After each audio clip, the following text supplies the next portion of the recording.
नमस्कार साथियों, मैं अजीत कुमार आपका YouTube channel competition committee SSC अर्थात कोको एसएससी पर आप सभी का बहुत बहुत स्वागत करता हूं। दोस्तों, इसके पहले सब्जेक्ट ऑफ एग्रीमेंट पार्ट 1 और पार्ट 2 को हम लोगों ने देखा।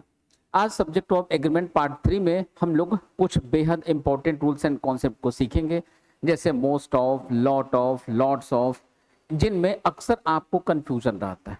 ठीक है, लेकिन उनको शुरू करने के पहले आइए एक इंपॉर्टेंट कोट्स हम लोग लेते हैं। देखिए आज का कोट्स कितना इंपॉर्टेंट है। आज का हमारा कोट्स है, don't worry about failure, you only have to be right at once. देखिए क्या होता है कि हम लोगों को जब भी कभी एक दो असफलता मिल जाती है, हम लोगों का जो कॉन्फिडेंस लेवल होता है वो गिर जाता है और हम लोगों को लगता है शायद हम लोग सही नहीं कर पा रहे हैं, पता नहीं सामने वाले क्या बोलेंगे, पड़ोसी क्या बोलेंगे, ये क्या बोलेंगे, वो क्या बोलेंगे। ऐसी बातों से हम लोग नर्वस होना शुरू करते हैं। यहाँ पे ये जो कोर्स आपको दिखाई दे रहा है, ये कोर्स आपको शिक्षा देता है, ये आपको लेसन देता है कि चाहे जितने भी असफलता मिले, उस असफलता से आपको कतई नर्वस होने की कोई जरूरत नहीं है। आपको खुद को सही साबित करने के लिए सिर्फ एक बार सही होने की जरूरत होती है। जैसे आप अपने एग्जाम से खुद को रिलेट करें तो मान लीजिए कि आपने ढेर सारे एग्जाम दिए और सभी के सभी एग्जाम्स में लगातार आपको असफलता मिलती चली जा रही है, लेकिन जिस दिन आप कोई अच्छा सा जॉब ले लेंगे, सिर्फ एक एग्जाम में भी आपका सिलेक्शन हो जाए, उसके बाद आपकी सारी असफलता जो है वो लोग भूल जाते हैं। ठीक है, तो आपको बिल्कुल भी नर्वस होने की जरूरत नहीं है, इससे इंस्पिरेशन लेने की जरूरत है। ठीक है, चलिए क्लास को आगे बढ़ाते हैं हम लोग। और पिछले क्लास में हमने आपको यहीं पे छोड़ा था,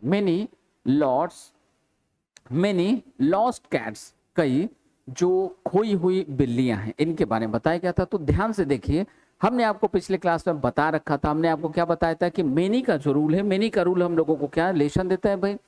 तो मेनी का जो रूल था वो यही था कि यहाँ पे यदि कहीं भी हम लोग मेनी का यूज करें तो मेनी के बाद यहाँ जो भी सब्जेक्ट आएगा, जो भी वर्ब आएगा, ये दोनों के दोनों कैसे लिखे जाते हैं, ये दोनों के दोनों हमेशा होते हैं दोस्तों प्लूरल।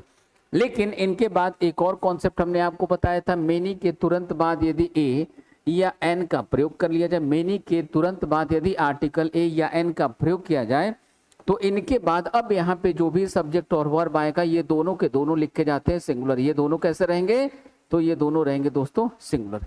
यही बात हमने आपको बताई थी। अब देखिए यहाँ पे, तो ये क्या था, मेनी था। मेनी क्या है भाई, प्लूरल। इसके बाद यहाँ पे बीच में लॉस्ट आ गया, आपको नर्वस करने के लिए, आपको कंफ्यूज करने के लिए। आपको कतई कंफ्यूज नहीं होना है, आप ढूंढिए सब्जेक्ट क्या है, ये है आपका। ठीक है, ये कैसा होना चाहिए, प्लूरल होना चाहिए अकॉर्डिंग टू दिस रूल। अब इसके बाद यहाँ पे जो भी वर्ब आएगा वो वर्ब कैसा होना चाहिए, वर्ब भी होना चाहिए प्लूरल। आज ये इसमें ढूंढ लीजिए, सिर्फ एक ही वर्ब है जो प्लूरल है और वो वर्ब ये वाला है, ऑप्शन नंबर ए। तो इस क्वेश्चन का हमारा करेक्ट आंसर बन गया ऑप्शन नंबर ए, राइट। चलिए आगे बढ़ते हैं दोस्तों, देखते हैं अगले क्वेश्चन को। देखिए हमारा अगला क्वेश्चन क्या है, अगला क्वेश्चन है, we had to undergo a great many difficulties. देखिए ये जो अ ग्रेट लिखा हुआ है ना, इनसे आपको कंफ्यूज होने की कोई जरूरत नहीं है। ग्रेट हो, अ ग्रेट हो, आप सबको भूल जाइए। ये देखिए ये क्या लिखा हुआ है, मेनी। मेनी के बाद आने वाला सब कुछ कैसा रहेगा, प्लूरल। तो यहाँ पे ये देखिए डिफिकल्टीज कैसा है, प्लूरल है। सब्जेक्ट हमारा ऑलरेडी प्लूरल गिवन है क्वेश्चन में। ठीक है, और इसके आगे कहीं कोई वर्ब है नहीं। ठीक है, यदि वर्ब आता तो वर्ब को हम लोग रखते कैसा, प्लूरल रखते। ठीक है, तो अब इस क्वेश्चन में हमें किसी भी इंप्रूवमेंट की कोई भी जरूरत नहीं है। तो अभी हमारा आंसर क्या बनेगा, अभी इस क्वेश्चन में हमारा आंसर बन जाएगा ऑप्शन नंबर ए। क्या बन जाएगा, ऑप्शन नंबर ए बन जाएगा। ठीक है, चलिए रिमेनिंग ऑप्शन को भी जरा पढ़ ले हम लोग। अब ग्रेट मेनी डिफिकल्टी, देखिए यहाँ पे मेनी है, ये डिफिकल्टी कैसा है, गलत है। यहाँ पे देखिए ग्रेट लगा है, ग्रेट के पहले आर्टिकल नहीं लगा, इसलिए ये भी गलत है। ठीक है, अब जरा ध्यान दीजिए, अ ग्रेट मेनी डिफिकल्टीज।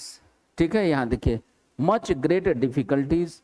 अब आप में से कई बच्चों के मन में एक ये भी क्वेश्चन क्रिएट हो रहा होगा, सर यहाँ पे आर्टिकल ए लगा हुआ है, तो कहीं भी यदि आर्टिकल ए या एन का प्रयोग किया जाए तो उसके बाद जो भी नाउन या प्रोनाउन आता है, जो भी सब्जेक्ट आता है, वो कैसा लिखा जाता है, सिंगुलर लिखा जाता है। ठीक है, ये देखिए अ ग्रेट मेनी, ये पूरा एक साथ, ये पूरा अ ग्रेट मेनी पूरा का पूरा एक साथ मिलके प्लूरल होने का सेंस एक्सप्रेस करता है।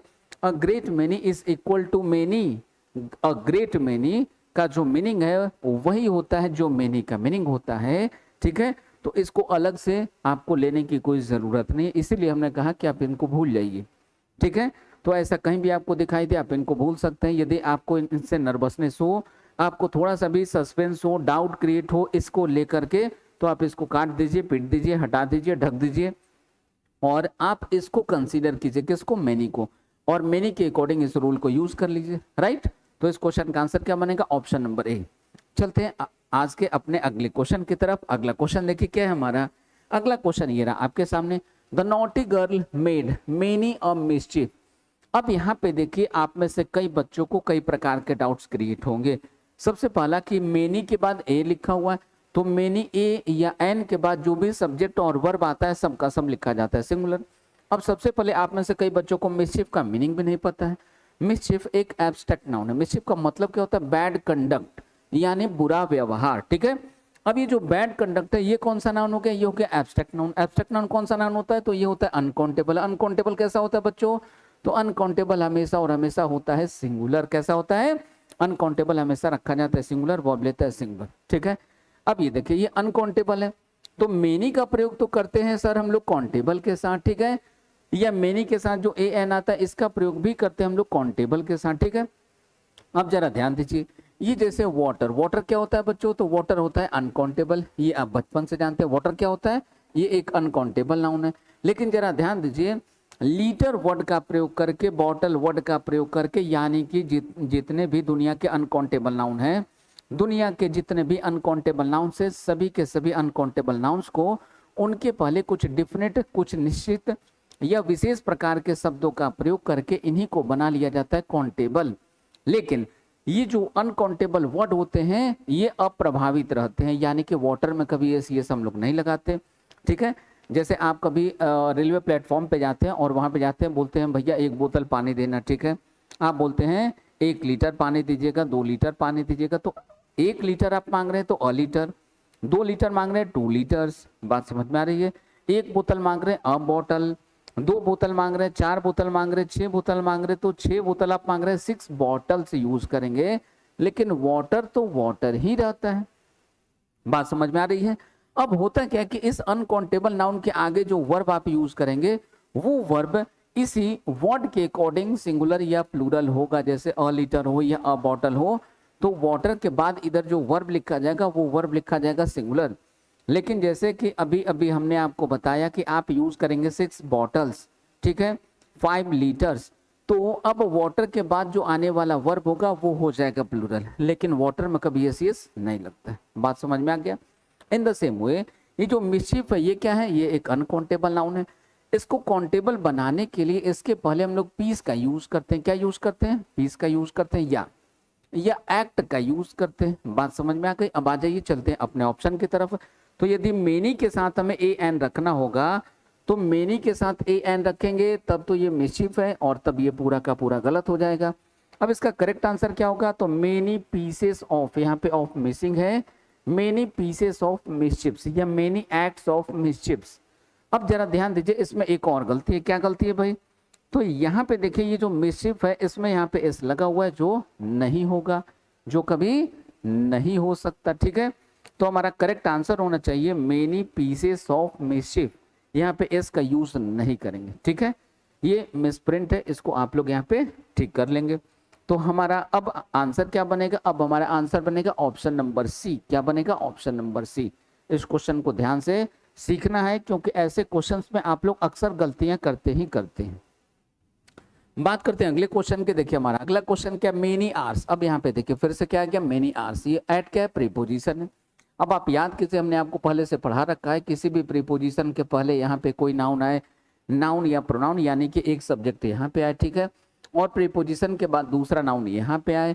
अब यहाँ जो आगे वर्ब यूज किया जाएगा ये वर्ब किसके अकॉर्डिंग होता है, तो प्रीपोजिशन के पहले आने वाले नाउन या प्रोनाउन के अकॉर्डिंग वर्ब एग्री करता है। तो पहला वाला ये जो नाउन या प्रोनाउन अर्थात जो पहला सब्जेक्ट होगा ये यदि प्लूरल होगा तो ये वर्ब कैसा होगा, प्लूरल होगा। और यदि पहला सब्जेक्ट हमारा सिंगुलर होगा तो ये वर्ब हमारा कैसा होगा, सिंगुलर होगा। ठीक है दोस्तों, बात समझ में आ गई। चलिए आगे बढ़ते हैं, अब देखते हैं इस क्वेश्चन को। यहाँ पे देखिए तो हमारा जो वर्ब होगा किसके अकॉर्डिंग होगा, मेनी आर्स के अकॉर्डिंग होगा। और यहाँ पे देखिए मेनी के बाद आर में क्या लगा हुआ है, एस लगा हुआ है, अर्थात आर्स कैसा है, ये है प्लूरल। ठीक है, तो ये वाला पार्ट हमारा करेक्ट है। अब यहाँ पे देखिए वर्ब यूज किया गया तो हैज लिखा गया जो गलत है। यहाँ पे क्या होना चाहिए था, यहाँ पे करेक्ट आंसर होना चाहिए था हैव। ठीक है, आ जाइए ऑप्शन चेक कर ले कहाँ पे ये लिखा हुआ है। तो हैज लेट कहाँ पे लिखा था, यहाँ पे। तो इस क्वेश्चन का करेक्ट आंसर क्या हो गया, ये हो गया। इस क्वेश्चन में हम लोगों को एरर बताना था, एरर किस सेक्शन में है। राइट। आशा करते हैं ये चीजें काफी आसान तरीके से आपको समझ में आ रही होगी। चलते हैं अपने अगले क्वेश्चन की तरफ। अगला क्वेश्चन ये रहा आपके सामने। अगला क्वेश्चन ये रहा आपके सामने। देखिए यहाँ पे क्या है, मेनी अ मैन। ये देखिए मेनी के साथ क्या लगा हुआ, ए एन लगा हुआ है। तो मेनी के बाद यदि ए या एन का प्रयोग किया जाए, उसके बाद आने वाले सब्जेक्ट और वर्ब दोनों के दोनों कैसे लिखे जाते हैं, दोनों के दोनों लिखे जाते हैं सिंगुलर। कैसे होते हैं दोस्तों, सिंगुलर होते हैं। यहाँ पे देखिए मैन कैसा है, सिंगुलर। वर्ब कैसा है, सिंगुलर। तो इसमें कहीं किसी करेक्शन की कोई जरूरत नहीं है। तो हमारा आंसर क्या बनेगा, हमारा आंसर बनेगा option number A, right. Next अगले क्वेश्चन की बात करते हैं। अगला क्वेश्चन फिर से इसी तरीके से, यहाँ पे देखिए मेनी मेनी के बाद कंट्रीज एंड स्टेट्स, दोनों ही कैसे हैं, प्लूरल। होना कैसा चाहिए था, प्लूरल। दिए भी कैसे हैं, प्लूरल। अब डाउट कहाँ पे क्रिएट होगा, एरर कहाँ पे पूछा जा सकता है। अब सिर्फ एक ही सेक्शन बचता है वर्ब का, जिसमें एरर पूछा जा सकता है। तो आइए वर्ब को चेक करते हैं। यहाँ पे देखिए वर्ब कैसा, सिंगुलर, जो गलत है। तो वर्ब कैसा होना चाहिए, प्लूरल। आइए ऑप्शन चेक कर ले। यहाँ पे देखिए आर, ये डिबेटेड, तो ये तो गलत हो गया। अब हमारा आंसर क्या बनेगा, आर डिबेटिंग। तो क्वेश्चन का आंसर बनेगा ऑप्शन नंबर ए। क्या बनेगा दोस्तों, इस क्वेश्चन का करेक्ट आंसर बनेगा ऑप्शन नंबर ए, राइट। चलिए आगे चलते हैं।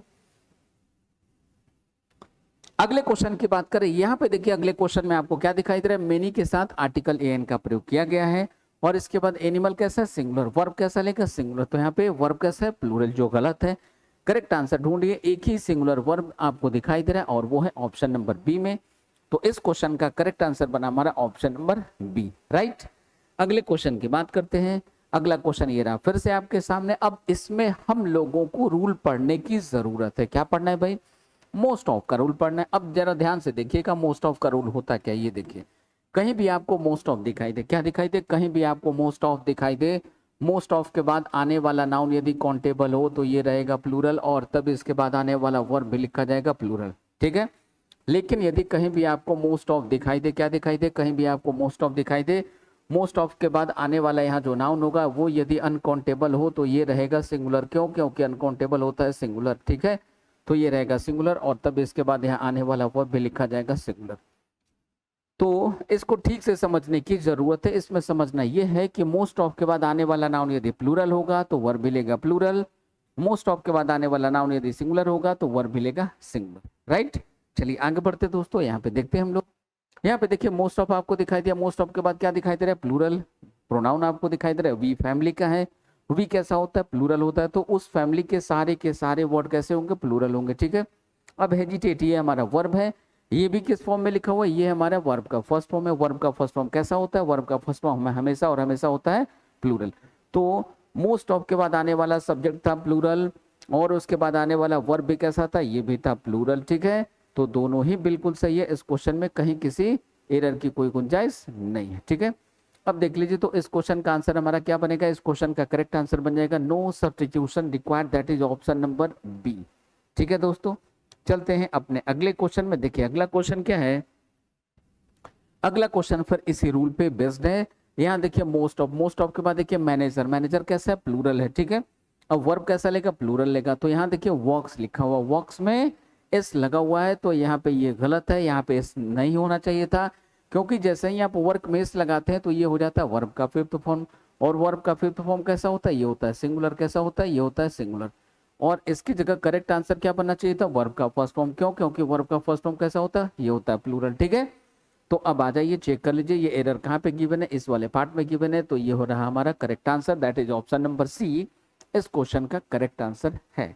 ओके, चलते हैं अपने अगले क्वेश्चन में। देखिए अगला क्वेश्चन क्या है हमारा, अगला क्वेश्चन ये रहा फिर से आपके सामने।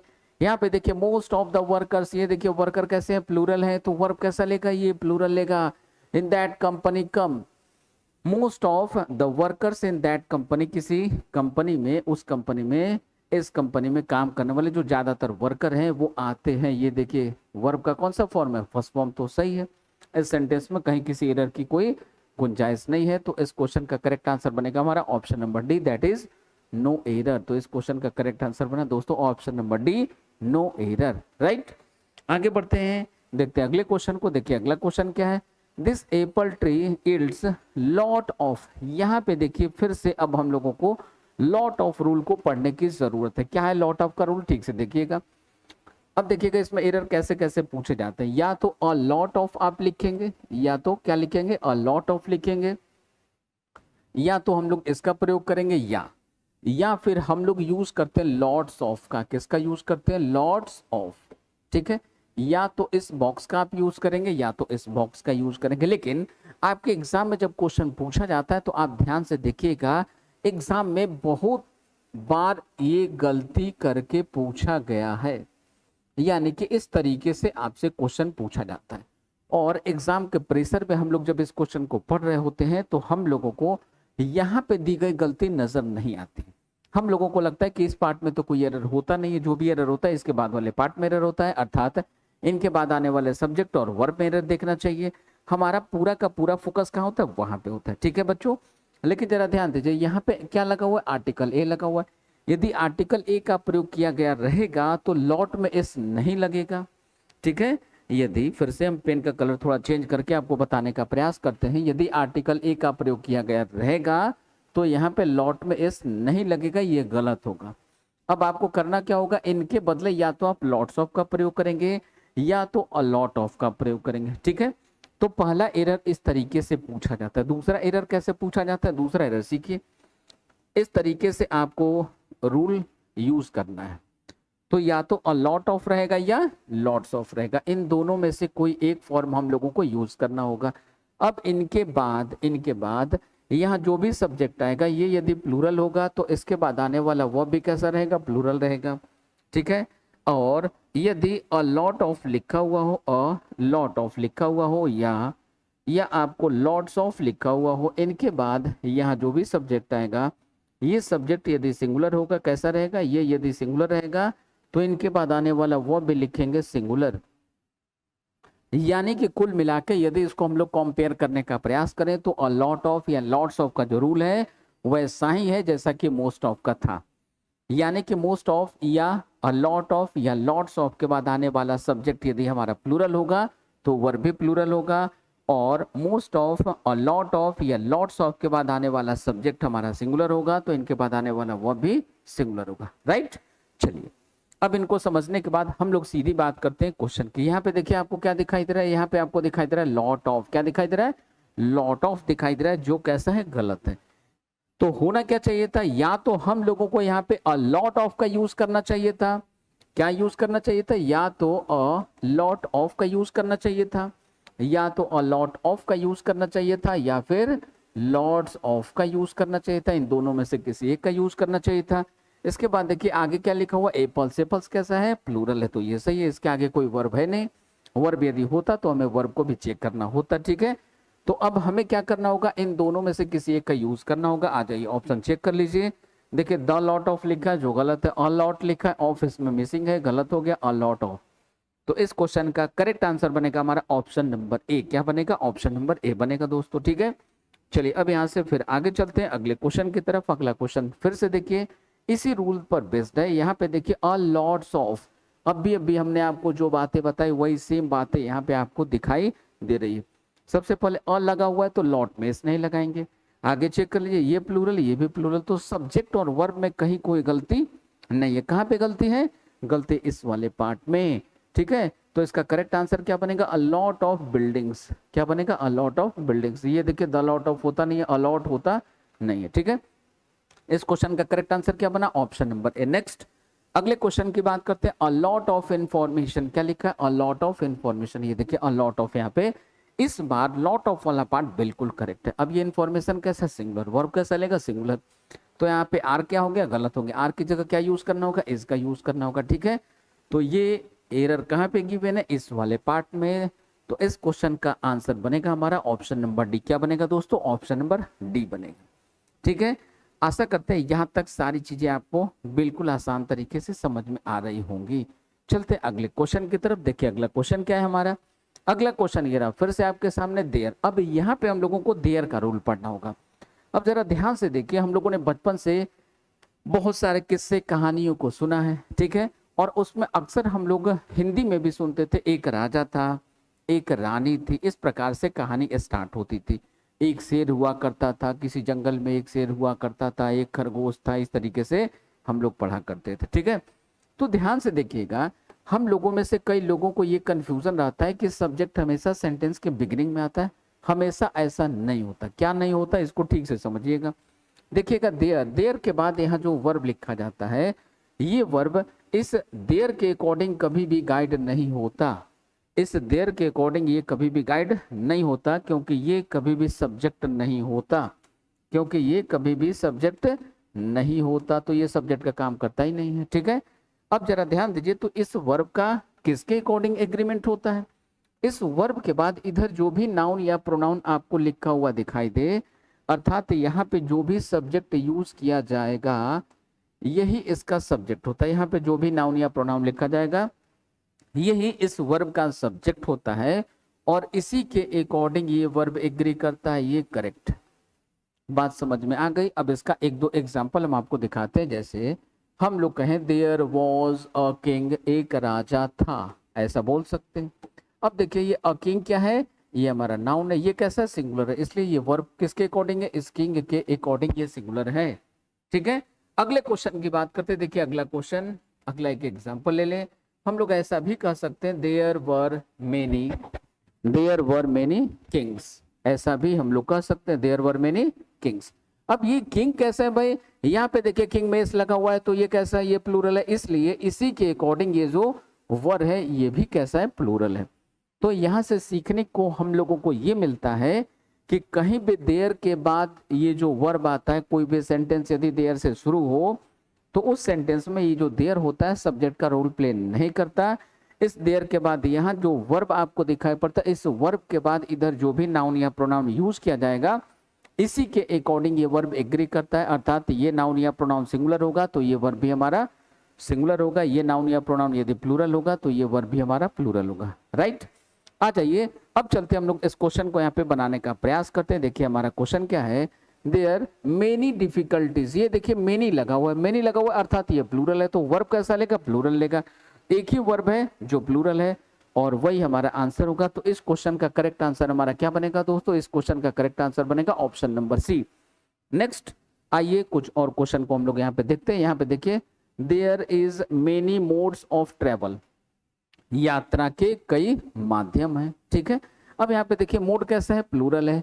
क्यों? क्योंकि यहाँ पे मेनी लिखा हुआ है। ठीक है, तो मेनी मोड्स ऑफ ट्रेवल हो गया, यात्रा के कई माध्यम है। तो कई माध्यम है ना, यानी एक से ज्यादा है, अर्थात ये कैसा है? ये है यहाँ पे प्लूरल। तो यहाँ जो वर्ब आएगा वर्ब कैसा लिखा जाएगा?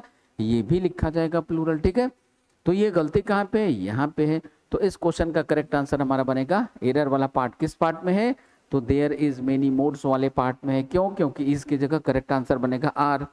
तो ये हमारा एरर वाला पार्ट है, इसलिए इस क्वेश्चन का करेक्ट आंसर बनेगा दोस्तों ऑप्शन नंबर डी। क्या बनेगा?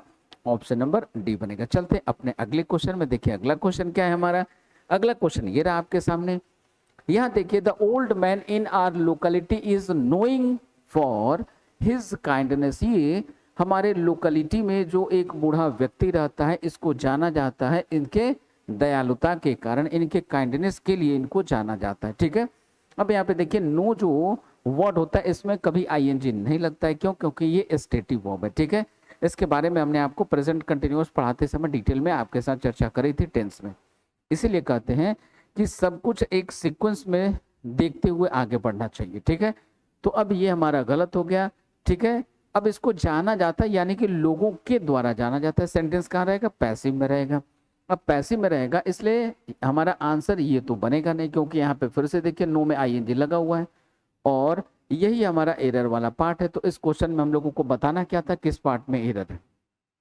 तो इस वाले पार्ट में एरर है, इसलिए इस क्वेश्चन का हमारा आंसर बनेगा ऑप्शन नंबर ए। अब आप में से कई बच्चों के मन में ये डाउट आ रहा होगा, विशेष रूप से ऐसे बच्चे जो इस वीडियो को पहली बार देख रहे होंगे, उनके मन में एक डाउट आएगा, अच्छा ठीक है नोइंग नहीं आएगा तो क्या आएगा सर?